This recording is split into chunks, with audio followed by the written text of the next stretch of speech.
नमस्कार, नई परख के राष्ट्रीय मुद्दा कार्यक्रम में आपका स्वागत है। आज के इस कार्यक्रम में हम भारत के विपक्ष के एक नेता के बारे में बातचीत करेंगे। वो नेता राहुल गांधी हैं, जिनकी राजनीति की चर्चा पिछले कई वर्षों से होती रही है। कई बार उन्हें एक असफल राजनीतिज्ञ की संज्ञा भी दी जाती है। भारत जोड़ो यात्रा के बाद और ख़ास तौर पे कर्नाटक चुनाव के नतीजों के बाद राहुल गांधी के नेतृत्व को कई सारे टीकाकार सकारात्मक नज़रिए से देखने लगे हैं। पिछले कई दिनों में राहुल गांधी अलग-अलग सामाजिक समूहों से मिलते रहे हैं। कई बार वो विद्यार्थियों से मिले हैं, ट्रक चलाने वालों के साथ उनके उनकी तस्वीरें सामने आई हैं। तो इन सब चीज़ों को लेकर राहुल गांधी का जो एक छवि है, क्या वो थोड़े अलग रूप में प्रस्तुत हो रही है? क्या विपक्ष के नेता के रूप में वो खुद को इस रूप में स्थापित कर पाए हैं कि वो अन्य विपक्षी दलों के लिए आकर्षक साबित हो पाएँ? या फिर राहुल गांधी एक ऐसी राजनीतिक शख्सियत के रूप में है जिनको आगे बढ़ाने के लिए बार-बार पीछे से धक्का लगाया जाता है, लेकिन वो बहुत ज़्यादा आगे नहीं बढ़ पाते हैं और कुल मिलाकर वो नरेंद्र मोदी के लिए एक बहुत ही आसान चुनौती साबित होते हैं। राहुल गांधी की राजनीति को हम कैसे समझ सकते हैं? इस तरह के जो सारे मुद्दे हैं, इस विषय के जो सारे पहलू हैं, उस पर हम प्रोफ़ेसर अभय कुमार दुबे से बातचीत करेंगे। अभय सर नमस्कार। जो पहला सवाल मैं आपसे करना चाहूँगा, एक राजनीतिक टीकाकार के रूप में और एक राजनीति के विशेषज्ञ के रूप में, आप राहुल गांधी की जो पूरी राजनीतिक यात्रा है और ख़ास तौर पे 2014 के बाद से जब ये माना गया कि वो कांग्रेस के सबसे प्रमुख नेता बन चुके हैं, तो उनकी राजनीतिक जीवन को आप किस रूप में देखते हैं? क्या उसमें कोई बदलाव आया है या राहुल गांधी एक जगह खड़े हुए हैं? देखिए, एक राजनीतिक नेता के रूप में उनकी संघर्ष क्षमताओं का पहला परिचय मुझे उस समय मिला था, जब वो कांग्रेस के अध्यक्ष थे और उन्होंने अपने तत्कालीन प्रमुख लेफ्टिनेंट अशोक गहलोत के साथ में गुजरात विधानसभा का चुनाव लड़ा था। गुजरात विधानसभा चुनाव का नेतृत्व किया था कांग्रेस का और वहां पर उन्होंने भारतीय जनता पार्टी को बुरी तरीके से हिला दिया था। एक ऐसी परिस्थिति तक बन गई थी कि कांग्रेस उस चुनाव में भारतीय जनता पार्टी को अपदस्थ कर सकती थी, लेकिन कांग्रेस बाल-बाल अपदस्थ करने से रह गई और भाजपा की परेशानियों का सबब आप इससे जान सकते हैं कि उसके बाद से भाजपा गुजरात में तरह-तरह के प्रयोग करती रही और वो कभी भी खुद अपने प्रयोगों से संतुष्ट नहीं रही।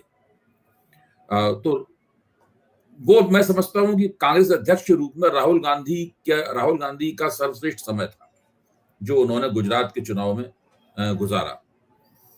उसके बाद विधानसभा के चुनाव हुए, उसके बाद लोकसभा के चुनाव हुए और लोकसभा के चुनाव में सभी जगहों पर बहुत बुरी तरह कांग्रेस की पराजय हुई।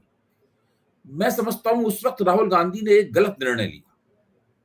उन्होंने अपने आप को उस पराजय का जिम्मेदार मानते हुए, उस पराजय की जिम्मेदारी लेते हुए अध्यक्ष पद से इस्तीफा दे दिया।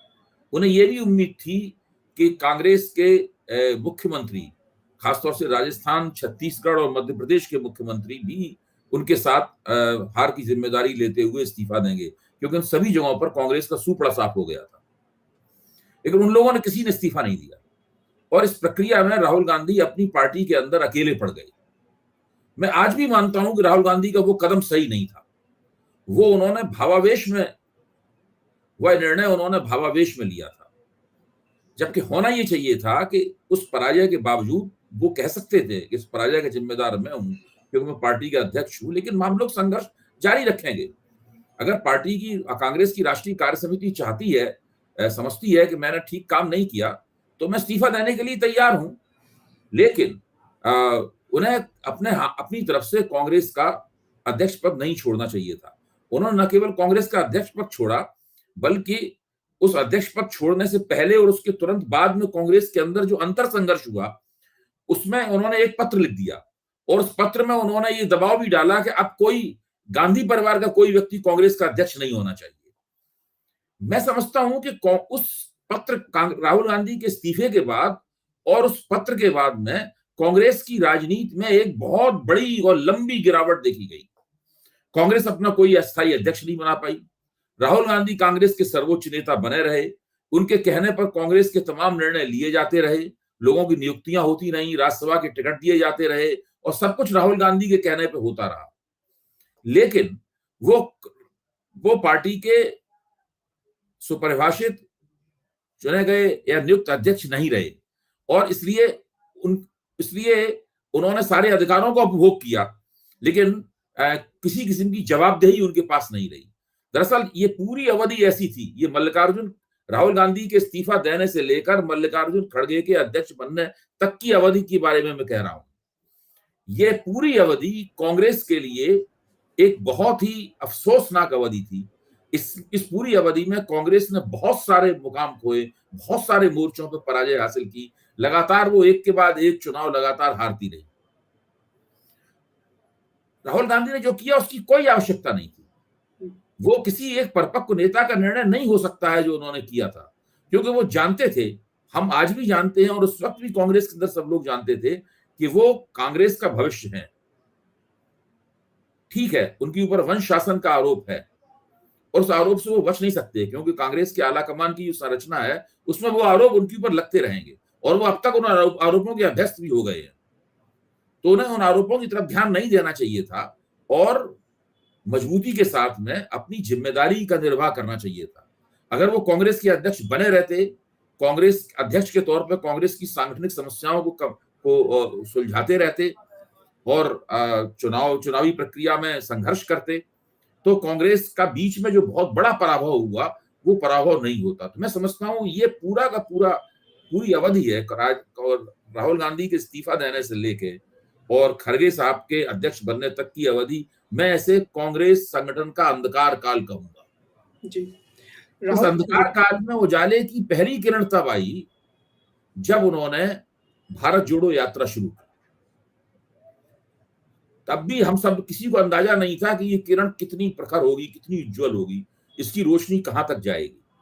लेकिन राहुल गांधी ने वहां से अपने राजनीतिक जीवन का, मैं समझता हूं, पुनरुत्थान करना शुरू किया। ये राजनीतिक जीवन का जीर्णोद्धार उन्होंने करना शुरू किया।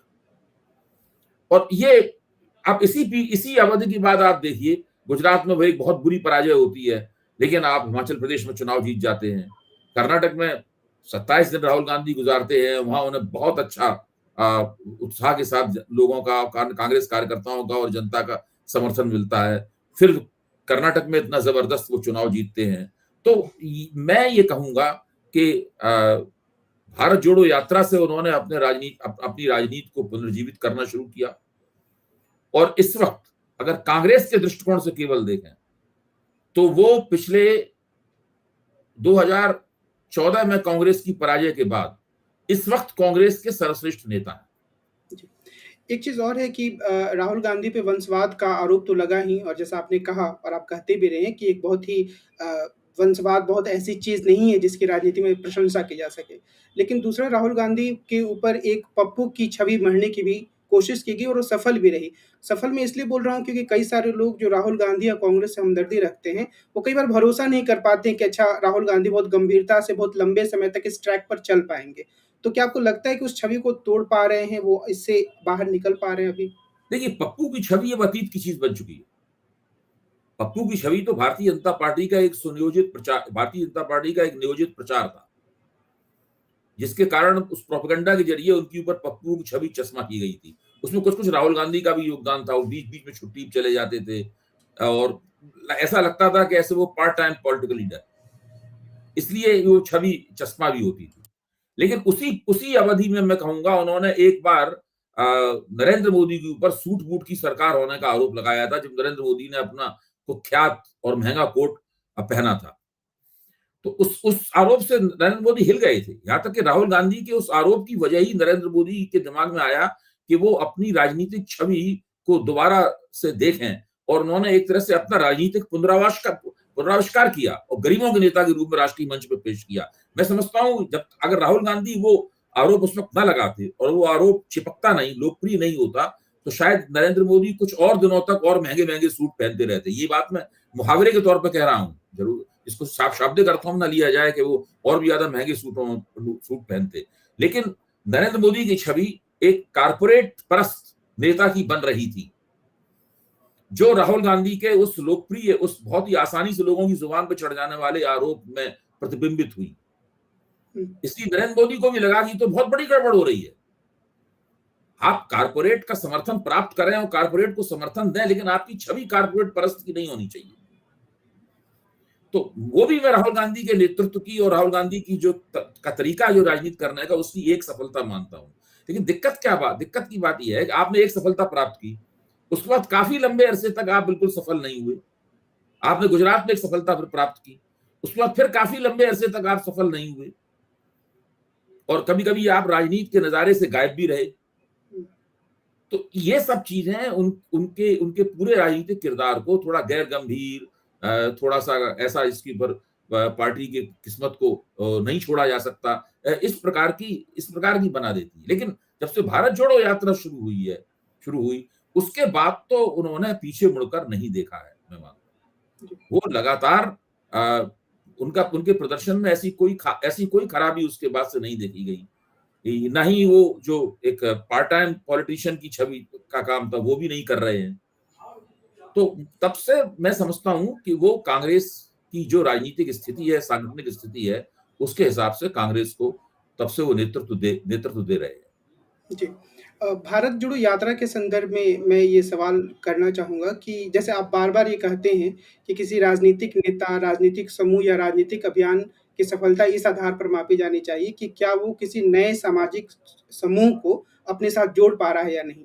तो क्या भारत जोड़ो यात्रा के बाद राहुल गांधी के संदर्भ में और कांग्रेस के संदर्भ में कही जा सकती है कि कुछ सामाजिक समूहों को आकर्षित कर रहे हैं, नए सामाजिक समूहों को? देखिए, पिछले सवाल का एक जो पहलू था उसका मैं जवाब नहीं दे पाया, तब आपने वंशवाद का सवाल उठाया था। ये तो बात सही है कि वंशवाद कोई ऐसी चीज नहीं है जिसका समर्थन किया जाए। वंशवाद की निरंतर आलोचना भी की जानी चाहिए, क्योंकि वो लोकतंत्र की जो बुनियादी मान्यताएं हैं उनके विपरीत जाता है। लेकिन भारतीय राजनीति जिस किस्म की है, उसमें परिवारवाद परिवारवाद से भी आगे बढ़कर वंशवाद, ये एक स्थापित तथ्य है। ये सभी पार्टियों में कम या ज्यादा मात्रा में पाया जाता है। ये क्षेत्रीय शक्तियों में बहुत है। कई क्षेत्रीय शक्तियां एक परिवार की पार्टी है, और इसमें जब बड़ा नेता हटेगा तो लगभग आप तय समझिए कि वो जो दूसरा नेता आएगा वो उसी के परिवार का होगा।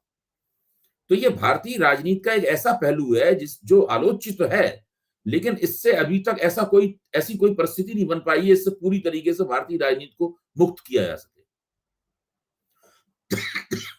तो इसकी जो आलोचना होती है, मुझे नहीं लगता कि इससे बहुत ज्यादा प्रभावित होना चाहिए, और किसी नेता को केवल इस आधार पर हम नंबर न दें या इस आधार पर उसके नंबर न काटें, क्योंकि ये तो बहुत जगह पाया जाता है। देखने की बात यह है, बहुत सारे वंशवादी नेता सफल होते हैं, बहुत सारे वंशवादी नेता, परिवारवादी नेता विफल होते हैं। तो इंदिरा गांधी प्रधानमंत्री बनी थी, तो उसमें निश्चित रूप से जवाहरलाल नेहरू की पुत्री होने की एक भूमिका थी। राजीव गांधी जब प्रधानमंत्री बने थे तो 100% इस बात की भूमिका थी कि वो इंदिरा गांधी के बेटे हैं। जब सोनिया गांधी कांग्रेस की अध्यक्ष बनी थी तो उसमें 100% इस बात की भूमिका थी कि वो राजीव गांधी की पत्नी है। तो ये सब तो चलता रहता है, लेकिन आप देखिए, सोनिया गांधी ने कांग्रेस की कमान उस जमाने में संभाली जब कांग्रेस खराब हालत में थी। वो कांग्रेस को एकला चलोरी वाली पार्टी के छवि से निकालकर गठजोड़ पार्टी की तरफ लाई, और उसकी वजह से कांग्रेस को 10 साल के लिए सत्ता मिली। इसलिए सोनिया गांधी का सम्मान इसलिए है आज, इसलिए नहीं है कि वो राजीव गांधी की पत्नी थी। राहुल गांधी को कांग्रेस की अध्यक्षता इसलिए मिली क्योंकि वो सोनिया गांधी के बेटे थे, इसमें कोई शक की बात नहीं है। लेकिन उन्होंने जो भारत जोड़ो यात्रा की है, या मान लीजिए उनकी वजह से अब भविष्य में कांग्रेस को जो भी सफलताएं मिलेंगी वो उन्हें इसलिए मिलेंगी क्योंकि वो उनके प्रयासों का परिणाम होंगी। फिर धीरे धीरे इस बात का महत्व नहीं रह जाएगा कि वो सोनिया गांधी के बेटे हैं, ये तथ्य रहेगा हमेशा। और उनको कहां से शुरुआत मिली थी, शुरुआत इसलिए मिल पाई इतनी बड़ी क्योंकि वो सोनिया गांधी के बेटे थे। तो ये सब बातें सोचने की बात है। राजनीतिक समीक्षा करते समय केवल हमें इस बात पर नहीं जोर देना चाहिए कि वो वंश परंपरा से आए हैं इसलिए हम उनके हर काम को कमतर करके आंकें, या वंश परंपरा से आए हैं इसलिए उनके हर काम पे हम वाहवाही करें। अब आपने एक दूसरा सवाल पूछा था, दूसरा उसका सवाल फिर से जिक्र कीजिए। जी, वो दूसरा सवाल इसी पहलू से था, जो कि आप बार-बार कहते हैं कि एक राजनीतिक नेता या राजनीतिक अभियान की हाँ, सफलता। किस समुदाय को जोड़ा है? देखिए, ये 60 के दशक से ही एक-एक करके कांग्रेस से विभिन्न समुदाय दूर होते गए। अब जो इमरजेंसी के बाद जो समुदाय दूर होना शुरू हुआ, वो मुस्लिम समुदाय था, जो उत्तर भारत का बहुत बड़ा इलाका है, जहां संसद की सबसे ज्यादा सीटें आती हैं। वहां पर कांग्रेस मुसलमानों की प्रिय पार्टी नहीं रही। मुसलमान सामाजिक न्याय का दावा करने वाली पार्टियों के साथ जुड़ गए। लेकिन अभी भी दक्षिण भारत में और भी कई इलाकों में, गुजरात में और दूसरी जगहों पे, कांग्रेस अभी भी मुसलमानों की प्रिय पार्टी है। मैं भारत जोड़ो यात्रा और राहुल गांधी की सबसे बड़ी सफलता ये मानता हूं कि उन्होंने इस यात्रा के दौरान एक बार फिर से मुस्लिम भारत भर में और खासतौर से उत्तर भारत में मुस्लिम समुदाय को अपनी ओर हमदर्दी और लगाव के साथ देखने देखने का मौका प्रदान किया। मेरा अपना यह आकलन है कि लोकसभा चुनाव में उत्तर भारत के अंदर कांग्रेस मुसलमानों की पसंद बन सकती है, और अगर उत्तर भारत में कांग्रेस मुसलमानों की पसंद बनती है, तो वहां फिर सामाजिक न्याय की पार्टियों में, खासतौर से अखिलेश यादव की पार्टी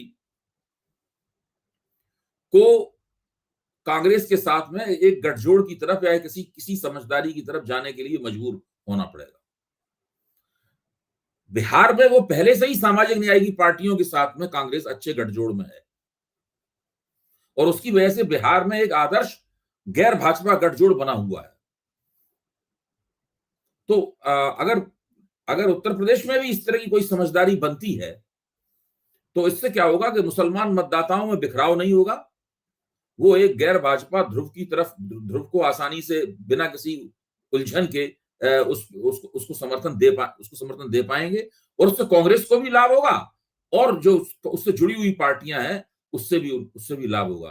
तो मैं समझता हूं कि भारत जोड़ो यात्रा और राहुल गांधी की ये एक स्पष्ट चुनावी उपलब्धि है। अब सवाल यह है कि अब उन्होंने कर्नाटक के चुनाव में जातिगत जनगणना का सवाल उठाया। उन्होंने जिसकी इतनी संख्या भारी उसकी उतनी हिस्सेदारी जैसी बात उन्होंने कही, जो एक जमाने में डॉक्टर लोहिया कहा करते थे। तो इससे हम क्या अंदाजा निकालें? क्या उनकी इन बातों से जो पिछड़े वर्ग के वोटर हैं वो कांग्रेस की तरफ आकर्षित होंगे? मुझे इसमें शक है। मैं नहीं मानता हूं कि ये बातें कह देने भर से उत्तर प्रदेश का और बिहार का यादव समाज अपनी वोटिंग प्राथमिकताओं पर पुनर्विचार करते हुए कांग्रेस की तरफ हमदर्दी की निगाह से देखने लगेगा। ऐसा नहीं है। इससे यह भी नहीं लगता है कि जो अति पिछड़ा वर्ग है वो कहीं कांग्रेस की तरफ आकर्षित होगा।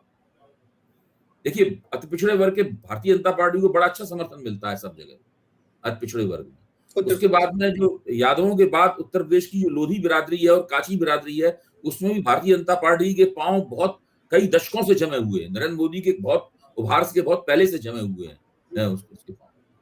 तो ये मैं नहीं मानता हूं कि ये बातें अचानक कर्नाटक चुनाव में कह देने। कर्नाटक चुनाव में तुमको फायदा हुआ है इन बातों का, क्योंकि वहां पे अहिंदा की चुनावी रणनीति चल रही थी, जहां पहले से ही ओबीसी वोटर कांग्रेस को अहिंदा रणनीति के तहत वोट देते रहे हैं हमेशा से। क्योंकि कर्नाटक ऐसी जगह है जहां ओबीसी कांग्रेस का साथ छोड़ के नहीं गया, लेकिन जिस इलाके में ओबीसी कांग्रेस का साथ छोड़ गए हैं, वहां पे उनके ये कहने से कोई विशेष असर पड़ेगा, इस पे मुझे शक है। मैं मानता हूं कि वो लोग जहां वोट देते रहे हैं वहीं वोट देंगे, और भारतीय जनता पार्टी से अगर पिछड़े वर्गों का समर्थन कोई छीन सकता है उत्तर प्रदेश में, तो अखिलेश यादव छीन सकते हैं, और वो पिछले विधानसभा चुनाव में छीन के दिखा भी चुके हैं। पिछले विधानसभा चुनाव में जिस तरह से उन्होंने अपना मोर्चा बनाया था, उसमें पिछड़े वर्ग की राजनीति की एकजुटता, भाजपा विरोधी एकजुटता दिखाई पड़ी थी, और इसको भाजपा ने भी स्वीकार किया है कि हमें ओबीसी के इतने वोट नहीं मिले जितने पिछले चुनाव में मिलते थे। तो अगर वहां पर अखिलेश और कांग्रेस कोई तालमेल समझदारी निकाल सकते हैं, तो उससे पिछड़े वर्ग में भी एकता करने की प्रेरणा प्राप्त होगी, क्योंकि मुसलमान वोट उनके साथ होंगे, जैसा कि पिछली बार उनके साथ थे। वो पिछली बार अखिलेश के पक्ष में जो मुसलमान वोटों का रुझान था, उसने भी पिछड़े वर्गों